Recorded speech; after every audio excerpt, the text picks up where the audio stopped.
जय हिंद बच्चों, अपना स्कूल ऑनलाइन चैनल में आपका स्वागत है। आज हम क्लास 6 में सब्जेक्ट साइंस में चैप्टर स्टडी करेंगे, 10th chapter work and energy. तो शुरू करने से पहले आपको एक रिक्वेस्ट है कि अगर आपने चैनल को सब्सक्राइब नहीं किया तो प्लीज़ सब्सक्राइब कीजिए। अगर वीडियो अच्छी लगी तो इसको लाइक एंड शेयर कीजिए। तो ये शुरू करते हैं चैप्टर को। देखिए, we all use the term work. देखिए, सभी के सभी हम वर्क नाम की टर्म को यूज करते हैं इन अवर डेली लाइफ, अपने रोजाना जीवन में। However the meaning of this term in science is not quite the same as in our daily use. लेकिन जो इसका मीनिंग है इस टर्म का, वर्क का, ये हमारी साइंस में वैसा नहीं है जैसा कि हम डेली लाइफ में यूज करते हैं। देखिए, student sitting on a chair may feel that he she has done a lot of work by studying a whole chapter of the book. देखिए कि लड़का जो कि चेयर पे बैठा हुआ है, चाहे वो विद्यार्थी है चाहे विद्यार्थिन है, तो देखिए वो क्या सोचता है कि उसने लॉट ऑफ वर्क, उसने बहुत सारा काम कर लिया स्टडी करके, एक होल चैप्टर, पूरा चैप्टर पढ़ के बुक का। लेकिन साइंटिफिक मीनिंग क्या है टर्म वर्क का, क्या है? With the work done by the student in such case is zero. तो देखिए, स्टूडेंट के अकॉर्डिंग, अगर विद्यार्थी अकॉर्डिंग बात करें तो विद्यार्थी ने क्या कहा कि उसने चेयर पे बैठे बैठे एक चैप्टर तैयार किया, तो उसने काफ़ी काम किया है। लेकिन साइंस क्या कहती है कि उसने काम जीरो किया है, उसका काम जीरो है। तो what then is the scientific meaning attach to the term work? तो साइंस के अकॉर्डिंग वर्क का मतलब क्या है? टू अंडरस्टैंड दिस, तो इसको समझने के लिए let us recall some of the concepts and ideas that have been learned earlier.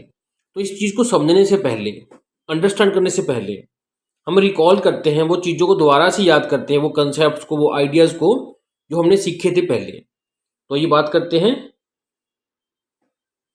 We have learn that, हमने क्या सीखा था? A force can make a body move, कि फोर्स से क्या है, बॉडी मूव कर सकती है। व्हेन दिस हैपन्स, जब ये होगा, बॉडी क्या होगी? डिस्प्लेस हो जाएगी अपनी ओरिजिनल पोजीशन से। भी जब भी हम फोर्स लगाएंगे तो बॉडी क्या है, अपनी पोजीशन से डिस्प्लेस मीन पोजीशन चेंज कर लेगी। तो we then say also say that the applied force has done some work on the body. तो इससे क्या मतलब है कि जो हमने फोर्स लगाया था, अप्लाई किया था, उसने कुछ काम किया बॉडी के ऊपर, तभी वो बॉडी थी मूव कर गई। देखिए पिक्चर्स पे, देखिए एक आदमी जो है पेड़ को धक्का लगा रहा है और एक तरफ कुछ सामान को धक्का लगा रहा है बीच में। तो देखिए पिक्चर ए में क्या है, जो चाइल्ड पुश कर रहा था ट्री को, but is not able to move it, लेकिन ट्री को मूव नहीं कर पाया। Here there is no displacement of the tree, और ट्री में कुछ भी चेंज नहीं हुआ, वो जहां था वहीं है। तो hence no work is done, तो काम क्या है? कोई काम नहीं हुआ। लेकिन पिक्चर बी में क्या है, जो लड़का देखिए किसी सामान को धक्का लगा रहा है, तो क्या कर रहा है? देखिए एक बॉक्स को धक्का कर रहा है, तो बॉक्स क्या है, वो डिस्प्लेस हो रहा है, अपनी जगह से परे हो रहा है। तो उसमें क्या है, there is change in position of the object. तो जो ऑब्जेक्ट था उसकी पोजीशन में चेंज हो गया, तो इसलिए डिस्प्लेसमेंट जो है, सेम साइड डिस्प्लेसमेंट कह दीजिए, चाहे उसको पोजीशन चेंज कह दीजिए, एक बात है। तो इस वे में क्या है, जो वर्क डन है वो क्या है? फोर्स है। वर्क डन क्या है? एक किसी फोर्स के कारण है। When this force acted on the body, जैसे ही ये फोर्स एक्ट किया बॉडी के ऊपर, तो प्रोड्यूस क्या करता है? Some displacement of the body in its direction. तो देखिए वर्क क्या है, जब फोर्स लगता है किसी बॉडी के ऊपर, एक्ट करता है, तो बॉडी क्या है? प्रोड्यूस करती है सम डिस्प्लेसमेंट, बॉडी कुछ चेंज करेगी अपनी पोजीशन को। किस पोजीशन में? जिस पोजीशन में फोर्स लग रहा है। तो बात करते हैं फैक्टर अफेक्टिंग वर्क डन। देखिए फर्स्ट फैक्टर क्या है? अमाउंट ऑफ फोर्स अप्लाइड, कि फोर्स कितना लगा रहे हैं हम। सेकंड क्या है? Displacement of the object produced by the applied force, जो फोर्स अप्लाई कर रहे हैं उससे बॉडी का डिस्प्लेसमेंट कितना हुआ। ये दोनों चीज के ऊपर डिपेंड करता है वर्क क्या हुआ है। देखिए लेट अस सपोज एग्जांपल कि दो कार्ड्स हैं, कार्ड ए कार्ड बी, जैसे कि दिखा रखे हैं, having the same mass 50 kg इसमें, 50 kg सेकंड में है। तो let the same push be use to displace cart A through a distance of 1 kilometre in the direction of push applied. तो मान लीजिए कार्ड ए है, जो इसको हमने पुश किया, पुश करके डिस्टेंस कितनी कवर की हमने? 1 किलोमीटर, उसी डायरेक्शन में जिस तरफ फोर्स लग रहा था। एंड आइडेंटिकल कार्ड, ऐसी कार्ड बी है हमारे पास, इसको हमने 2 किलोमीटर तक ले गए। एंड जो आइडेंटिकल कार्ड बी है उसको अपन 2 किलोमीटर तक डिस्प्लेस किया। तो हम कह सकते हैं कि work done on B is double. तो वर्क डन जो बी पे डबल है, ए के मुकाबले, जबकि मैन जो थे अप्लाई कर रहे हैं सेम पुश, सेम उनके कार्ड्स की वेट है। तो it is because the distance travel by the cart B is double the distance travel by the cart A in the direction of force. इसका कारण क्या है, जो कार्ड बी है उसने ए के मुकाबले में डबल डिस्टेंस कवर की है, तो इसलिए जो वर्क डन बी का है वो ज़्यादा है एज कम्पेयर टू ए। तो बात करते हैं next, let us consider another situation. इसमें देखिए कार्ड सी है, एक कार्ड डी है, इनमें मास देखिए, इसमें 100 kg है, पहले वाले में 100 kg है, इस वाले में 200 kg है।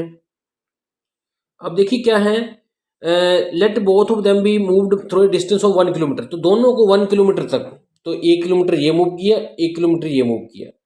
तो देखिए वर्क डन जो है कार्ड सी, कार्ड डी है जो, वो डबल है वर्क डन बाय द सी। तो जो वर्क डन बाय डी है वो ज़्यादा क्यों है, क्योंकि इसके ऊपर वजन था 200 kg, पहले वाले में था 100 kg। तो देखिए इससे क्या हुआ, इसका जो वजन था 200 था, इसका जबकि 100 है, तो सेम डिस्टेंस थी, तो वजन ज़्यादा जिसका था उसी ने ज़्यादा काम किया, डबल काम किया, क्योंकि डबल वजन था तो डबल किया। तो डी का जो डबल है अब अमाउंट ऑफ फोर्स जो अप्लाई किया था सी के मुकाबले में। तो इससे क्लियर है हमें क्या, कि work done by force depend upon the applied force and the displacement. तो वर्क डन जो है वो डिपेंड करता है कितना फोर्स लग रहा है और कितनी उसकी डिस्प्लेसमेंट हो रही है उसी डायरेक्शन में। नेक्स्ट हमारे पास डू यू नो में, a vertical force does not work on a horizontal displacement. जैसे ये कोई हॉरिजॉन्टल सरफेस है, इस तरह मूव कर रहा है, इस पर वर्टिकल फोर्स लग रहा है जो, ये कोई काम नहीं करता। This is the because the displacement of the object in the direction of force is zero, क्योंकि इसमें क्या है, जो फोर्स लग रहा है वो देखिए वर्टिकल लग रहा है, लेकिन जो डिस्प्लेसमेंट वो हॉरिजॉन्टल है। तो मीन्स क्या है, जब फोर्स की डायरेक्शन में ही चीज मूव करेगी तभी हम कहेंगे कि वर्क डन है, अदरवाइज नहीं। तो एक्टिविटी 1 करते हैं इसमें, stand with your arms in front of you. देखिए अब स्टैंड कर लीजिए अपनी आर्म्स को इन फ्रंट अपने करके, at your waist level with the palm facing upwards, और अपने पालम्स को ऊपर की तरफ करें। Have your friend put a book on each of the hands, आपके फ्रेंड ने बुक रखी है हैंड्स के ऊपर। Now lift the books to about your shoulder level and then lower them back, अपनी शोल्डर तक बुक को लेके जाइए और रखिए, नीचे रखिए। सेकंड है a level near your head, अब हेड की तरफ जाइए और उसको लोअर बैक की तरफ कर दिए। तो in which case did you mean more work हुआ, किस के रीजन में आपका काम ज़्यादा है। Justify your answer on the basis of the scientific definition. तो देखिए फर्स्ट केस में क्या किया हमने जो बुक थी फर्स्ट में से अबाउट जो शोल्डर लेवल तक उठाई और उसको लोअर किया।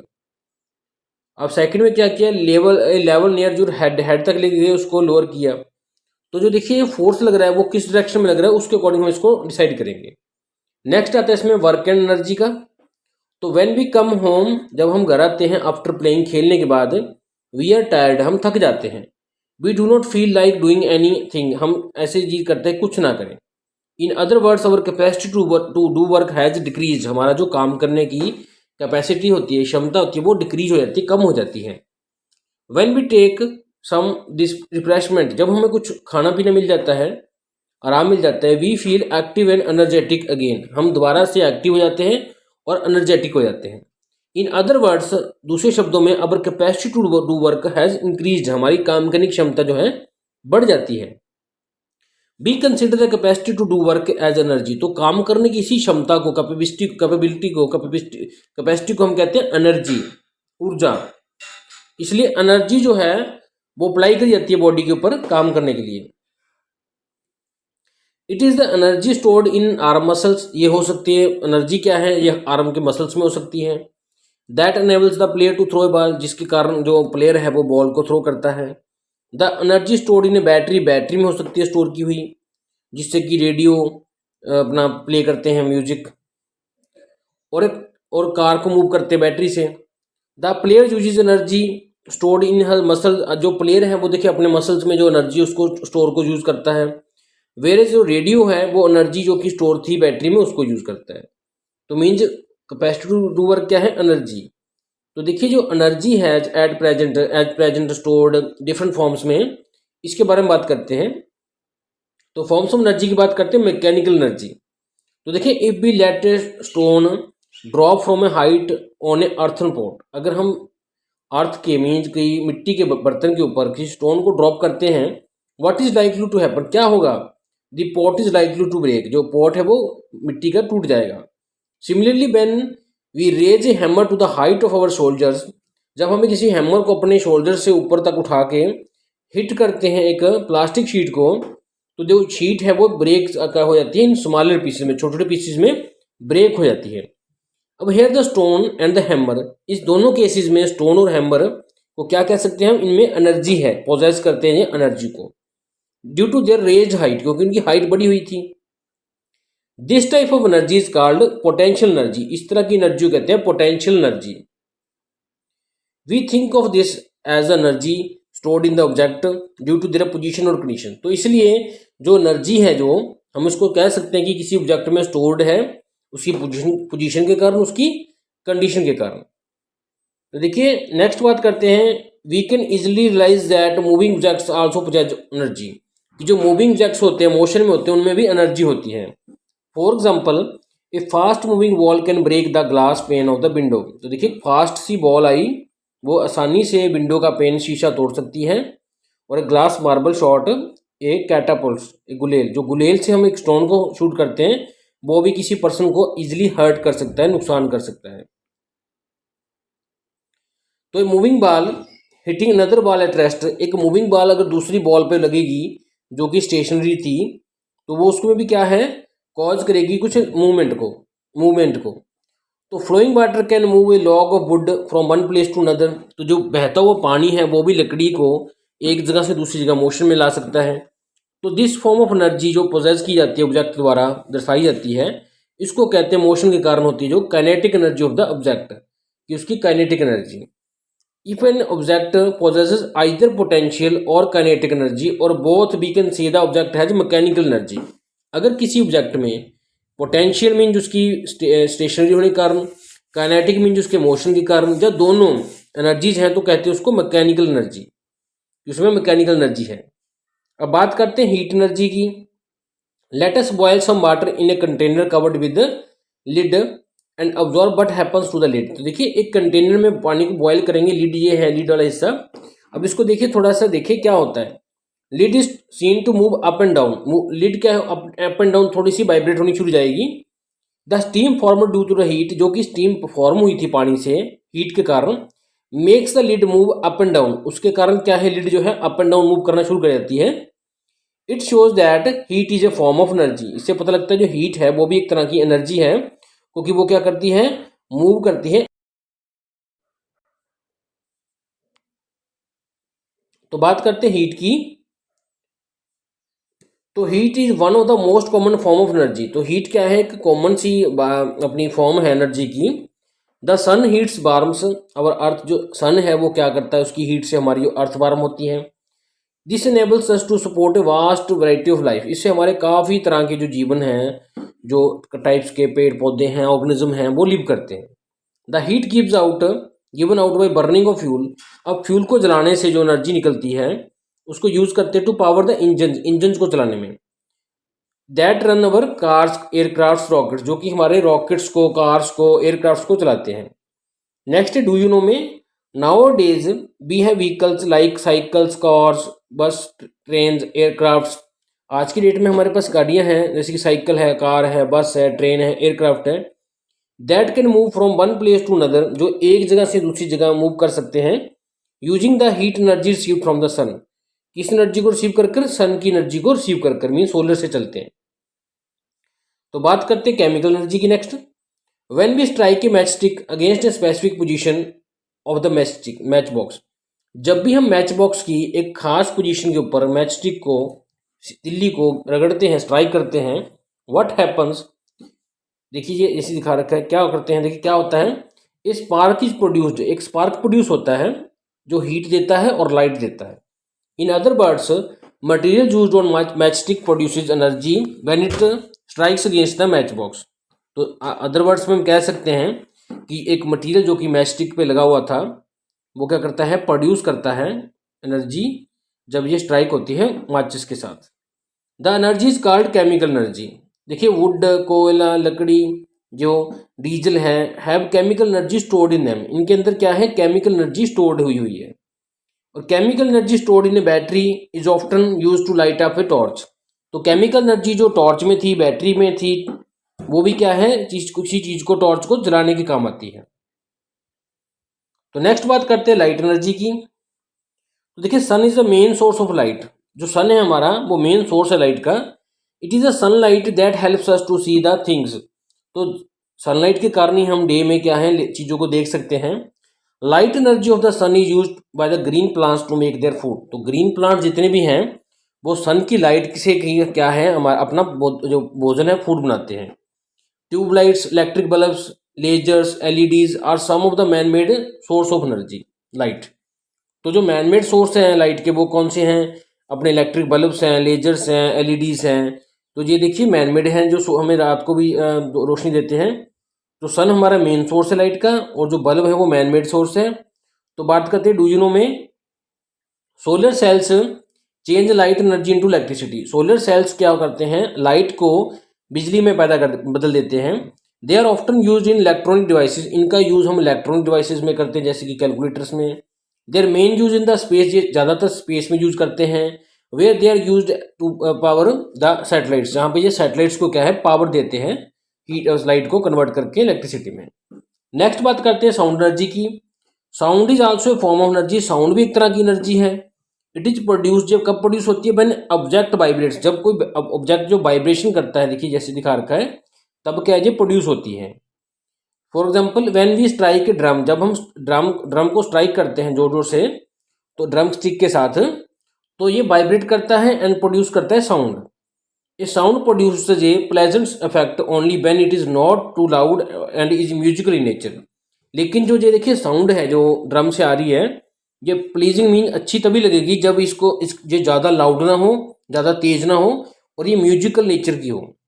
ए लाउड एंड नॉइजी साउंड, जो बहुत तेज हो और पीरियोडिक ना हो, कभी कम कभी ज़्यादा होती हो, क्या प्रोड्यूस करती है, jarring and disturbing effect on us, हमको इफेक्ट करती है, डिस्टर्ब करती है। नेक्स्ट बात करते हैं इलेक्ट्रिकल एनर्जी की। तो देखिए it is now difficult for all of us to imagine a life without electricity. देखिए हम सब के लिए बड़ा डिफिकल्ट है ये इमेजिन करना, ये आइडिया लगाना, ये सोचना कि लाइफ इलेक्ट्रिसिटी के बिना। तो in our day to day life जो इलेक्ट्रिसिटी है use to run the different electrical appliances. तो हमारे रोजाना जीवन में जो इलेक्ट्रिसिटी है इसका यूज़ करते हैं हम कई तरह के इलेक्ट्रिकल एप्लियंसेस को चलाने के लिए, जैसे फ़ैन है, एलईडीज़ है, ट्यूबलाइट्स हैं, मोटर्स हैं। We use electric energy to produce heat, light, sound and motion. हम इलेक्ट्रिकल एनर्जी से ही हीट प्रोड्यूस करते हैं, लाइट प्रोड्यूस करते हैं, साउंड प्रोड्यूस करते हैं, मोशन करते हैं चीज़ों का। For example we use electric energy in a geyser to get hot water. अब इलेक्ट्रिक एनर्जी जो है गीजर की थी, उससे क्या हम हॉट वाटर को हॉट करते हैं। इलेक्ट्रिक बल्ब की जो अब है उससे हम लाइट अप करते हैं, रोशनी लाते हैं, जो कि फ्लो होती है इसमें से। एंड इलेक्ट्रिक बेल जो है वो प्रोड्यूस करती है साउंड एनर्जी, जब इलेक्ट्रिसिटी फ्लो करती है इसमें से। The motion of the blades of the fan, जो फैन के ब्लेड्स का मोशन है, जब व्हील का इलेक्ट्रिक ट्रेन के, वो क्या करता है, उसमें भी इलेक्ट्रिकल एनर्जी है। नेक्स्ट डू यू नो में, the energy of an object can be regarded as a measure of its ability to do work. तो किसी भी ऑब्जेक्ट में जो एनर्जी है उसमें, वो उसकी क्षमता है काम करने की। Energy is available to us in nature. तो एनर्जी जो है, ऊर्जा जो है नेचर में है, in a number of different forms, कई सारी फॉर्म्स में।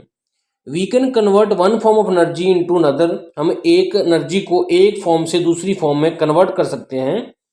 और we can neither create nor destroy energy. हम ना तो एनर्जी को पैदा कर सकते हैं, ना ही उसको डिस्ट्रॉय खत्म कर सकते हैं। हम जस्ट उसका जो फॉर्म है वो बदल सकते हैं। We can call this as a principle of conservation of energy. तो इस प्रिंसिपल को कहते हैं कंजर्वेशन ऑफ एनर्जी। मीन जो एनर्जी है वो फिक्स रहती है, वो कभी ना पैदा होती है ना डिस्ट्रॉय होती है, बल्कि हम एनर्जी को एक फॉर्म से दूसरी फॉर्म में कन्वर्ट करते हैं। नेक्स्ट इसमें एक्टिविटी है।